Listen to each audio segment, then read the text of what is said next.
फजल साहब, उन ममालिक में जहाँ पे रजीम चेंज हुआ रिसेंटली, उसमें शाम भी शामिल हो गया।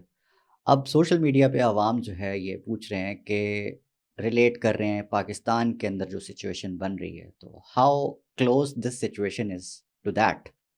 No, it is not at all very close to situation like that. देखिए वहाँ पे तो सेक्रेटेरियन वॉर थी, वहाँ पे तो मेन रिजीम का डेमोक्रेटिक प्रोसेसेस नहीं थे। आपको जैसे हम बात कर रहे हैं कि 54 साल से एक ही दो अशखास जो है वो हुकूमत कर रहे थे, तो वहाँ पर फिर इंटरनेशनल प्लेयर्स की इन्वॉल्वमेंट बहुत ज़्यादा थी। तो अल्लाह ना करे कि पाकिस्तान में ये इस तरह के हालात हों।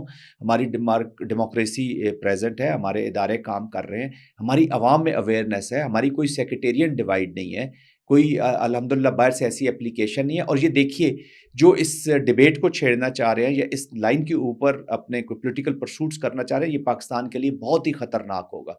हमारा अल्हम्दुलिल्लाह डेमोक्रेसी इज़ इंटैक्ट, तमाम इदारे डेमोक्रेटिक प्रोसीजर्स के पीछे खड़े हैं और हमारे पास जो सिस्टम्स हैं उसमें जान डालने की ज़रूरत। हाँ, टेम्परेरी तौर पर मे भी कोई पॉलिटिकल इश्यूज़ हों, पॉलिटिकल क्राइसिस हों, इंडिविजुअल्स के प्रॉब्लम हो, उसका ये मतलब नहीं है कि स्टेट इतनी कमज़ोर है इस वक्त।